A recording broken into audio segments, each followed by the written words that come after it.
Muy buenos días, mi nombre es Emily, tengo 13 años y vivo en Esparza. Yo participé en este proyecto pintando murales, haciendo ilustraciones en los cuentos y talleres de narración. Y junto con mi amiga Naomi de 13 años, que también es vecina de Esparza, nosotros ilustramos lo que fue Circo de Alegría. Bueno, nosotros hemos elegido el tema Circo de Alegría porque nos llamó bastante la atención el tema de los payasos, la cueva del tigre y todo lo que nos presentó la historia. Bueno, a mí de hecho no se me dan bastante bien, digamos, lo que es dibujar personas o animales que sean como casi que realistas, pero seguimos intentándolo, ¿verdad? Y estoy bastante feliz con el resultado que nos dio. Bueno, lo que más me gustó del Circo Alegría fue hacer el dibujo de la bailarina, practicar bastante la anatomía, que es algo que no me va muy bien. También me gustó mucho el dibujo del mago, fue muy divertido también. También practiqué mucho la anatomía. Los animales también es algo que casi nunca dibujo, pero me gustó bastante el resultado de cómo quedó el tigre y los animales que dibujé. Lo que más me gustó de este proyecto fue conocer un poco más de las historias de Esparza, que es algo de que casi no se habla mucho, no se suele hablar mucho de ese tema, y fue muy bonito conocer de esas historias, dibujarlas, todo eso fue muy bonito. También me gustó bastante lo de pintar murales, fue una experiencia bonita. Estamos muy agradecidas con el Fondo Puntos de Cultura y la Casa de la Cultura de Esparza con este maravilloso proyecto.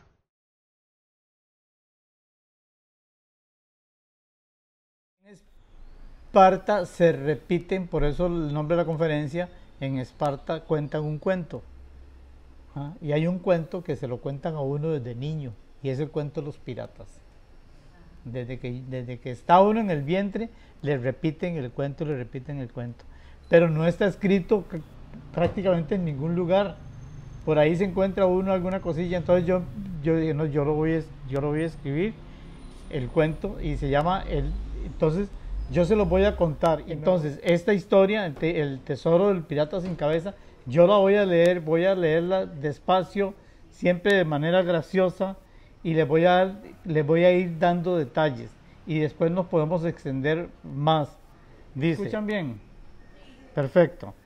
Dice: érase una calurosa noche de abril del año 1685, cuando los gigantescos árboles de mango de la plaza no se les movía una sola hoja. Todo estaba en quietud sofocante. Calor y más calor. Los pobladores de la ciudad del Espíritu Santo de Esparza, cercana al puerto de la Caldera, uno de los fondeaderos de la Mar del Sur. Y aquí me voy a detener, la ciudad de Esparza no estaba aquí, estaba cerca del puerto de Caldera, ya sea en Pan de Azúcar o en Chumical. No hay seguridad de en cuál de los dos lugares, porque ningún historiador ha podido probar dónde estaba. Y hay una confusión que he aclarado varias veces, que confunde que como Chumical tiene cuadrante, que pudo haber sido, pero no, ese cuadrante lo hizo Tomás Guardia en 1870, cuando fundó la colonia agrícola militar de Chumical, con oficiales retirados.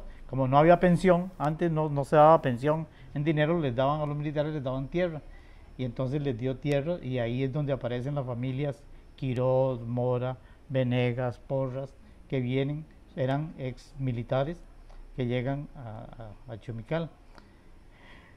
Para mí Pan de Azúcar es el candidato ideal a haber sido, porque de Pan de Azúcar se ve el puerto. Los que conocen Pan de Azúcar saben que desde el cerrito, desde ahí se ve totalmente el puerto.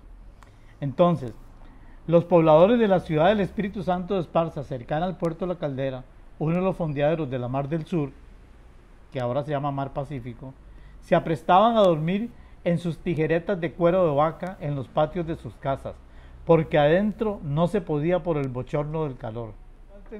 ¿Qué es una tijereta?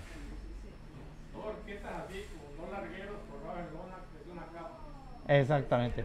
En X, dos patas en X, con una lona encima. En ese entonces no había lona de algodón y usaban cuero de vaca y la estiraban bien, y esa era, así dormían en ese entonces.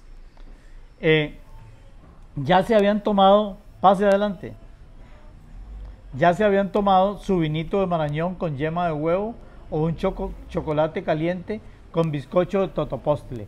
Totopostle es un tipo de maíz que ya prácticamente desapareció, del cual se hacían bizcochos. Es un maíz de grano grande.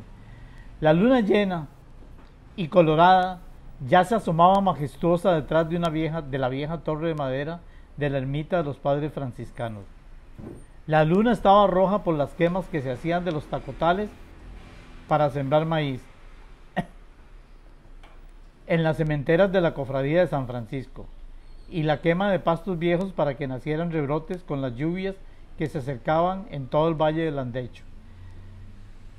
El Valle del Andecho era más o menos entre Barranca y Orotina. Todo esto era el Valle del Andecho. Y el Valle del Coyoche es esta meseta donde está Esparta. No son lo mismo. Es que siempre se dice que son lo mismo. No, el Valle del Coyoche era todo del río Barranca hasta el río Machuca, y el Valle del Andecho es esta meseta donde está Esparta. Ya no quedaba nadie en las calles polvorientas de la aldea de 40 ranchos y casas dispersas. Solo se veían las siluetas de las altas matas de tuna de los cercados que limitaban los grandes solares de las familias españolas. En ese entonces las cercas no se acostumbraban con alambre, porque no existía el alambre de púas, sino con una mata que se llamaba gusanillo, o con matas de tuna, o con piñuelas, otra mata. De esa manera los animales pasan. Es como una mata de piña, solo que más grande, por eso se llama piñuela, más grande, más alta, y con espinas, y usted no pasa por ahí. Igual, si hay una cerca de tunas, las tunas tienen espinas, y una cerca de tunas cerrada, usted no pasa por ahí. Entonces, los ranchos eran poquitos ranchos en esa Esparta antigua que quedaba cerca de Caldera, y como les dije, solo se veían las siluetas de las altas matas de tuna de los cercados que limitaban grandes solares de las familias españolas. De pronto se escuchó el estruendo de cascos de caballo sobre el piso duro de las calles, y salían chispas al rozar los cascos con las piedras de cascajo. Parecían luciérnagas en danza frenética. Imaginen decenas de caballos de los piratas pasando por una calle empedrada llena de cascajo, y sueltan las chispas en la noche. Parece un juego de pólvora aquello. Imaginen los caballos por una cuesta, subiendo la cuesta de Pan de Azúcar, pegando los cascos contra los cascos y los cascos contra las piedras, y salen chispas. Pronto se escuchó el estruendo de cascos de caballos sobre el piso duro de las calles, y salían chispas al rozar los cascos con las piedras de cascajo. Parecían luciérnagas en danza frenética. Las paredes de las casas de adobe y tablones de cedro se estremecieron, y de los techos de paja salieron en desbandadas cientos de murciélagos. Muchos de los hombres de a caballo gritaban en inglés y otros en francés, lenguas incomprensibles para los parroquianos. Portaban antorchas de trapos embarrados con brea de petróleo. Sus ropas eran extrañas, y al mando iban dos hombres de barbas rojizas, uno con la pata de palo y el otro con un parche en el ojo derecho. Avanzaban por la cuesta de Pan de Azúcar y quemaban todo su paso. Eran el capitán Guillermo Dampier y el capitán Bartolomé Char, dos temibles piratas que venían de asaltar y quemar la ciudad de Panamá. Habían recalado en el puerto de la Caldera con el barco Trinity, que habían capturado los españoles en el entonces que el barco se llamaba la Santísima Trinidad, y venía con oro y plata del Perú. O sea, de repente empiezan a avanzar los piratas por el pueblo de Esparza, en Pan de Azúcar, y son el capitán Guillermo Dampier y el capitán Bartolomé Sharp, dos de los piratas más temibles de la mar del Caribe y de la mar del Pacífico. Y se habían robado, los españoles tenían una nave famosa que era la Santísima Trinidad, que venía de Perú llena de oro, ¿ah? Y ellos la asaltaron y le cambiaron el nombre a Trinity. O sea, de la Santísima Trinidad, los piratas le cambiaron el nombre a Trinity. Eso ya sí es verdad, no es mentiras del cuento. Y es verdad que Dampier y Bartolomé Sharp asaltaron esta nave. Los piratas habían escuchado que en aquel puerto y en aquel pueblito se guardaban grandes cantidades de añil, cacao, bizcocho o totoposte, sal, cueros, cebo, tabaco, carne salada y dulce de caña de azúcar, que se sacaba del primer trapiche en toda la región que estaba en el valle de Tuburis, donde es la hacienda del Palmar.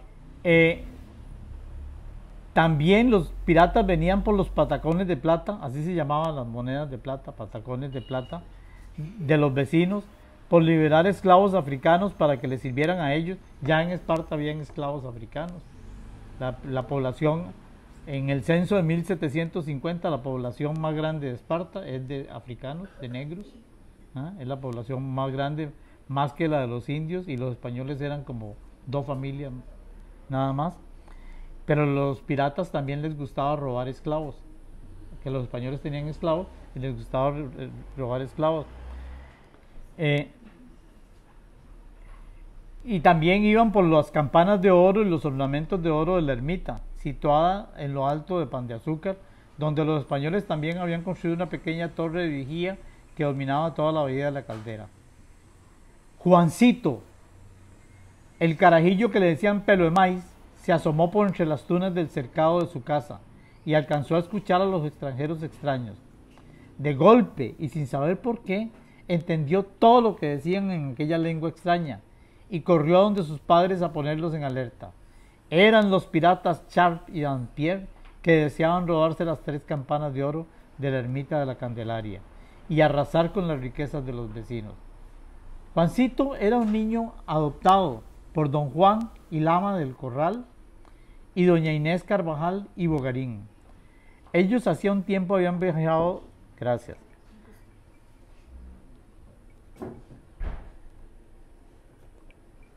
Ellos hacía un tiempo habían viajado a España a vender unas propiedades vía Portobelo y Dominicana.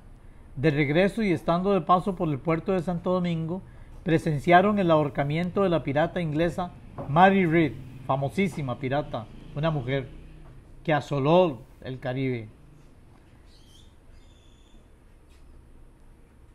Que un año antes Mary Read había parido un bello niño rubio, estando en la cárcel. Decían que era del famoso y temible Juanito Bonito, el más terrible de los piratas del Caribe, que era, por cierto, el preferido de la reina de Inglaterra. Lo amaba, o sea, porque era el que más oro le llevaba, era el más rentable, el más productivo. Don Juan y Lama y doña Inés fueron donde el gobernador de la isla y solicitaron le dieran al bebé en adopción. Juancito llegó a Esparza de año y 2 meses y allí se crió entre potreros e idas al río Quiñones, al río de la Barranca, al sitio del Jocote, por donde tenía la hacienda su padre don Juan y Lama, hoy poblado llamado Juan y Lama. Don Juan y Lama era el dueño del Jocote y de ahí quedó Juan y Lama. Aquella noche, y eso es real también, don Juan y Lama era el dueño el primer dueño de la hacienda del Jocote, que la hacienda del Jocote era desde el río Barranca hasta el río Paires, todo eso ahí para una sola hacienda.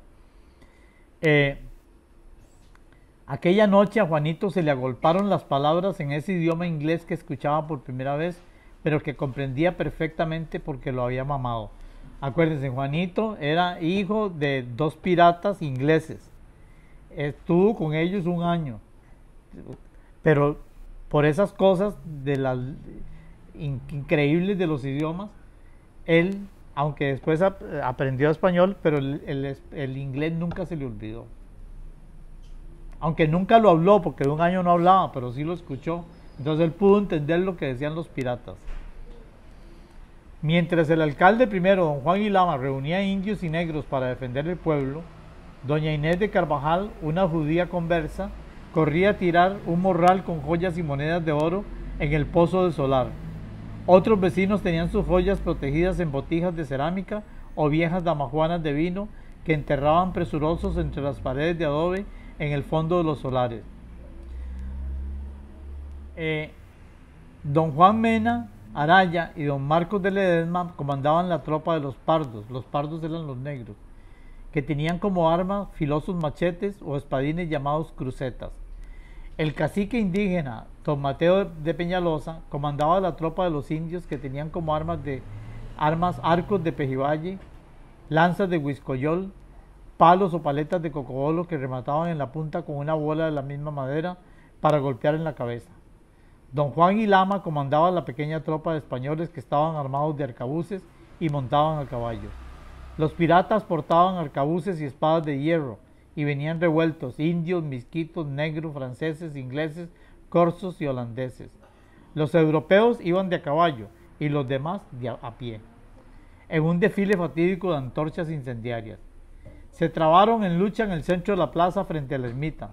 Rodaron cabezas y por todas partes empezaban a caer los cuerpos de los parroquianos, atravesados por las espadas piratas o volados sus sesos por certeros tiros de arcabuz.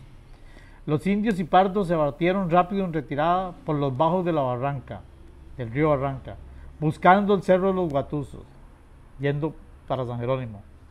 Años después, a los indios los encontraron en la desembocadura del río Frío en el lago de Nicaragua y los siguieron llamando los indios Guatuzos. Los pardos tomaron rumbo a Tuburos, donde está el Palmar, buscando el camino de Aranjuez y la antigua Villa Bruselas.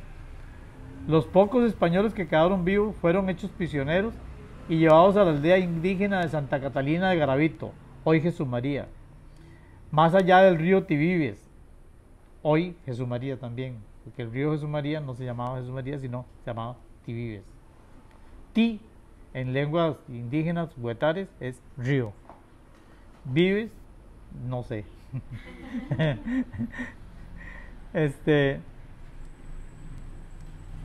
El capitán Wofer, uno de los subalternos, quería cobrar rescate por estas personas españolas. Las mujeres y los niños lograron esconderse en unas cavernas cerca de la otra aldea indígena llamada Coyoche, en un sitio que llamaban el Tajo, donde sacaban piedras. Los piratas no les pusieron atención porque ya estaban concentrados en bajar las 3 campanas de oro del templo. Amanecía y el sol amanezquero destellaba en aquellas bellas campanas. Las campanas se llamaban la Carmela, la Pilarica y la Candelaria. Fueron puestas con cuidado en las cureñas de cargar madera que serían jaladas con los bueyes, recogidos en los potreros vecinos por Neto Rojas, el boyero del pueblo. Aquí donde yo voy mezclando. Neto Rojas fue un boyero del siglo XX y yo lo meto en una historia del siglo XVII. ¿Ah? Entonces por eso le llamamos ficción histórica, cuentos de ficción histórica. Carlos sí conoció a Neto, y usted también, exactamente. Y Walter, me imagino. El boyero. ¿Cómo le decían? Ah, ok. Ah, Puachapa. Pero faltaba parte del tesoro, los patacones de plata y alhajas de los vecinos. Pasaron revista casa por casa y no encontraron nada. Estaban furiosos.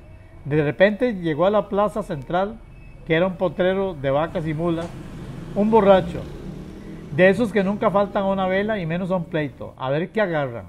Dampier le prometió una barrica de buen ron jamaiquino, si le decía dónde escondían el oro y la joya a los vecinos.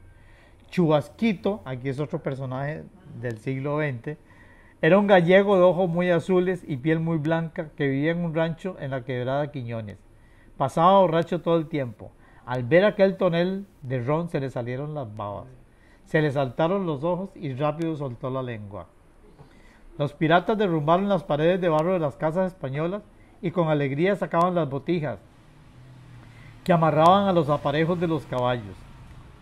En la noche, a la luz de la luna, cada vez más roja, los piratas echaron los cadáveres de los parroquianos en un pozo y se dedicaron a emborracharse y bailar hasta la madrugada. Luego le prendieron fuego a todo el pueblo. No dejaron una sola casa sin incendiar. Aquel pueblo blanco, de paredes encaladas y techos de paja, se convirtió en un pueblo cenizo, que no volvería a retomar su vital color nunca más. El pueblo que estaba para convertirse en una de las más bellas ciudades de la Mar del Sur, con una hermosa vista a la mar, fue abandonado para siempre. Su cerro Pan de Azúcar jamás sería el sitio de donde los parroquianos mirarían la entrada y salida de los barcos. Pronto los piratas, esta parte de la historia sí es importante,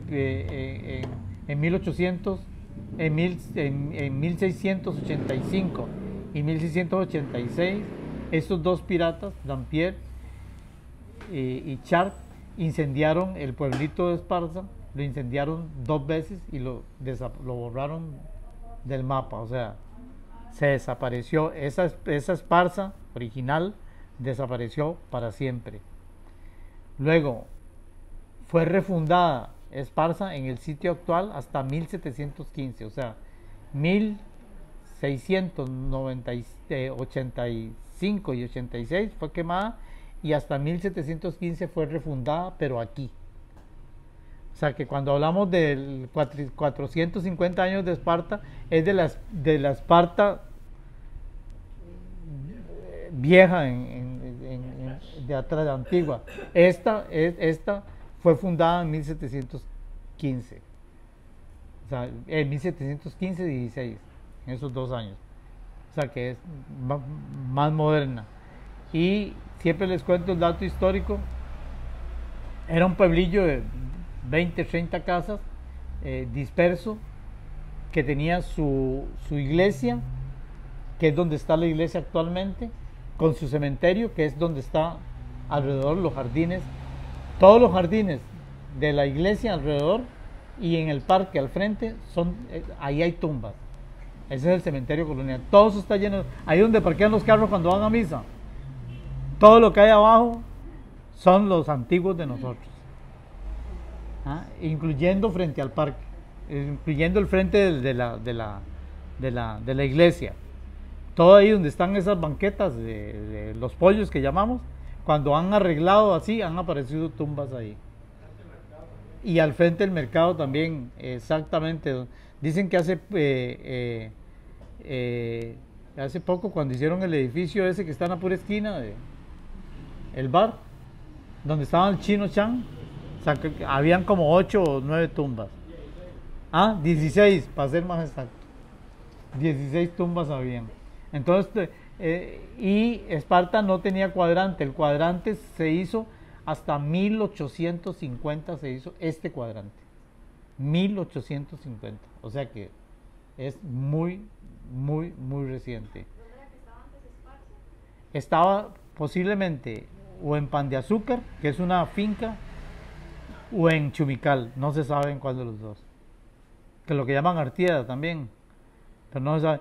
Yo apuesto que es en Pan de Azúcar porque desde ahí se ve el mar.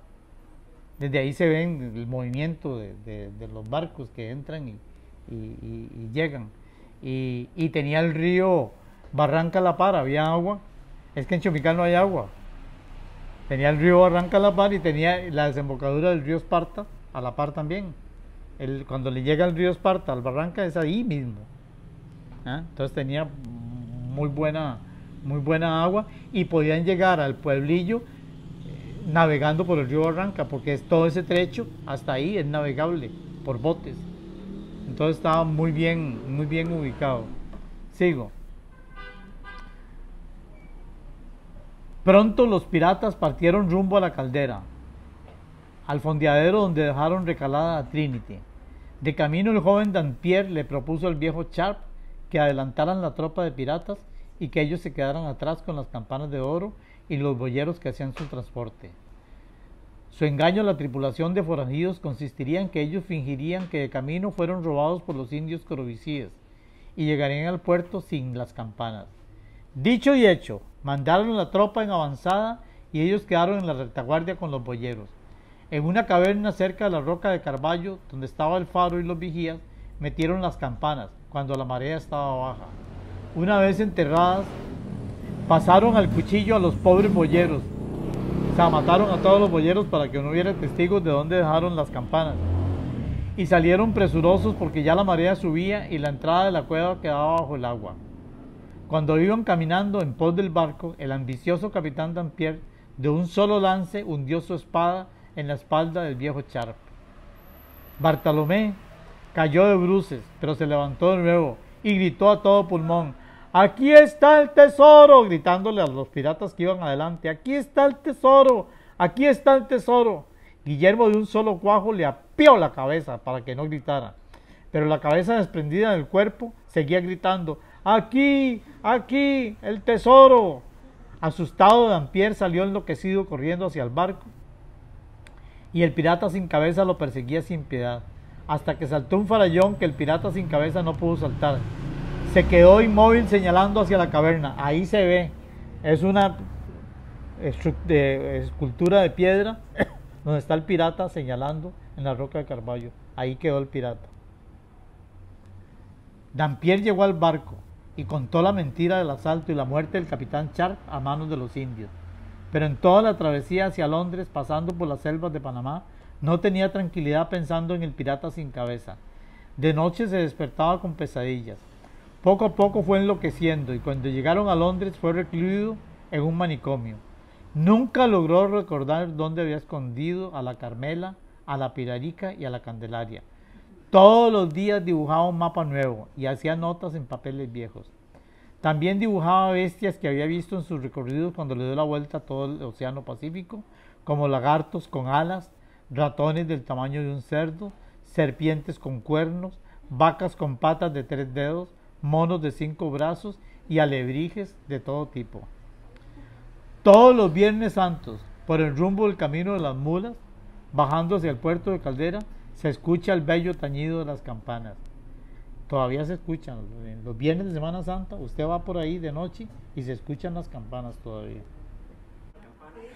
Ahí están las campanas, ¿los oyen? En los alrededores de la antigua Esparza hay 8 casas que tienen pozo en su solar. No se sabe en cuál reposa el tesoro que no se llevaron los piratas. Acuérdense que doña Inés Carvajal echó un morral en el pozo, pero no se sabe en cuál pozo, porque los demás tesoros que estaban entre las paredes de adobe se lo habían llevado. Doña Inés de Carvajal, el mismo que los piratas echaron los cadáveres de los parroquianos que mataron en el fiero combate. Dicen que a veces se oyen que vienen del fondo del pozo. Juancito Pelomais fue llevado en la correría de los indios por su joven nana india que lo amamantaba. Juancito en la casa tenía una india que lo amamantaba, una india guatusa. Y los indios guatusos se retiraron allá por el río Frío. Por eso le llaman los indios guatusos, porque vivían en estos cerros de la Guatusa. Los cerros de la Guatusa es de San Jerónimo, Peña Blanca, Cerrillo, todos esos. Los dominios del Ande. Los dominios del Ande, exactamente. Ya grande, en una noche de luna llena, su nana se lo encaramó para consumar el amor que había cuidado por 10 años. Allá en las llanuras de los Guatusos se le recuerda a Juancito en las historias y mitos malecos como el gran jefe Toji que venía del sol. Los indígenas malecos cuentan de un gran jefe Toji, blanco, ojos azules, rubio. Era Juancito, que se lo había llevado la nana para allá, era el mismo. Casi 3 décadas después, la ciudad de Espíritu Santo de Esparza fue refundada en su actual asiento, en el Valle del Coyoche, una meseta rodeada por los ríos Barranca y Quiñones, pobre y humilde, pero viviendo el recuerdo de lo que pudo ser y no fue. Eran 20 casillas de maderos en las paredes y palma de corozo en los techos alrededor de la quebrada del Apagón. El pueblito fue fundado en el cruce del camino de las mulas que venía de Caldera con el camino real que venía de Nicaragua. Para ello recogieron todos los pardos o negros que pudieron en las haciendas ganaderas y trajeron nuevos pobladores españoles de la villa de Cubuquí, hoy Heredia.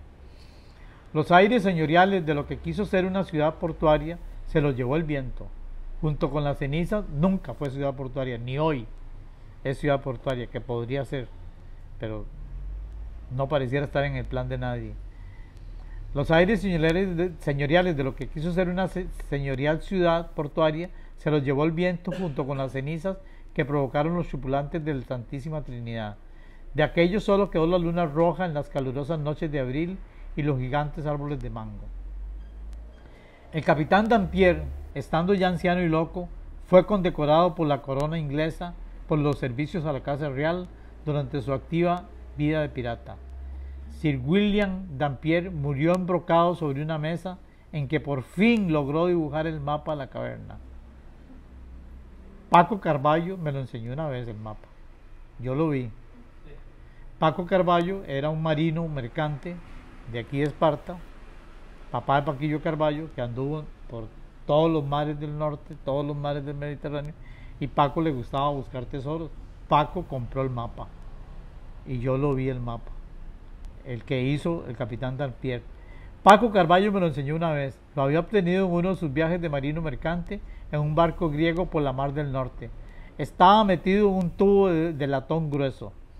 Paco me contaba que había logrado entrar una vez a la cueva de Carballo, que así se llama la roca, en la roca de Carballo hay una cueva, pero que un monstruo marino cuidaba la parte donde había que sumergirse para pasar a una galería donde estaban enterradas las campanas de oro. Paquillo pelaba sus dientes de oro riendo por mi cara de ilusión. Él me contaba aquella mentira y yo estoy ilusionado que iba a ir a buscar las campanas de oro.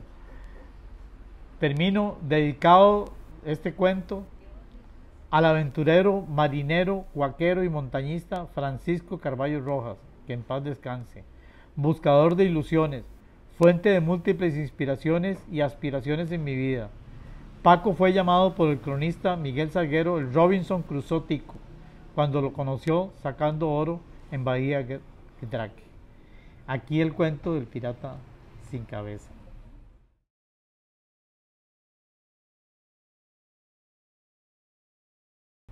Debo comenzar diciendo que estas 11 anécdotas de vecinos de Esparza están escritas en lenguaje en algún momento pasado de tono, pero sin esa fisga, sin ese picante, no tendría un final feliz los cuentos. Son 11 anécdotas de vecinos de Esparza, no están publicadas y las he ido recopilando para que no se pierdan en la memoria colectiva. Van de 1840 a 2013 y empiezo con la del gringo Handy, que es la primera.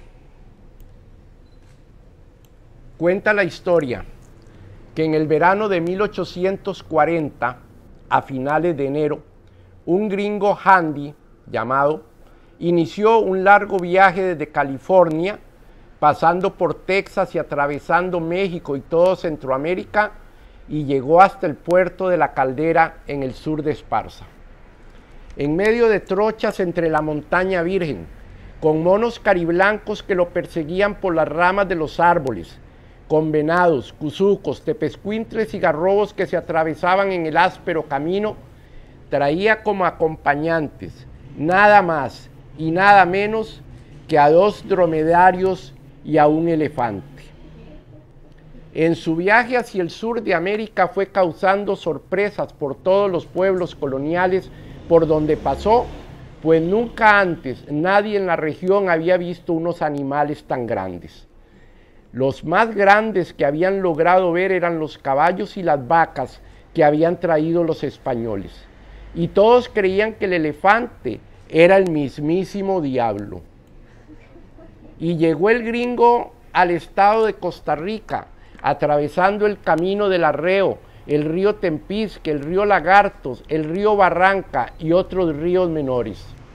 Por entonces estaban de cosecha los caimitos y los marañones, frutas deliciosas que habían sembrado los españoles fundadores de nuestros pueblos, que le causaron una grata impresión al gringo.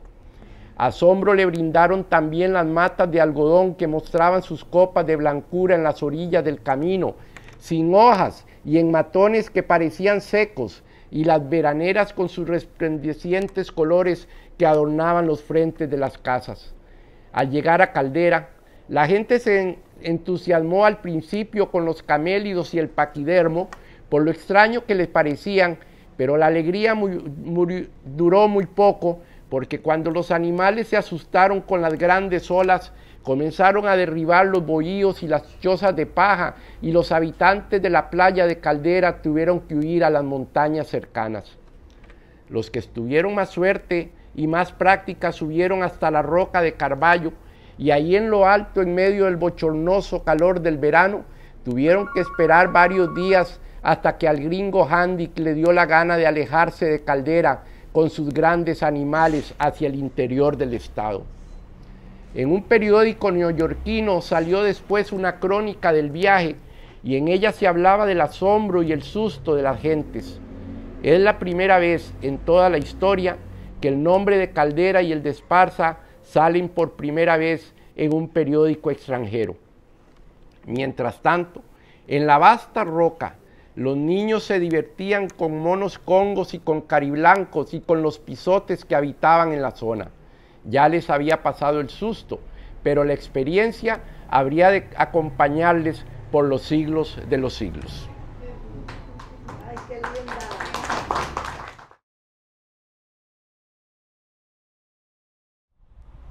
Buenas noches a todos. Vamos a comenzar la actividad de hoy contando una leyenda, y que es la que habla de la Quebrada del Cura, que está aquí en Nances.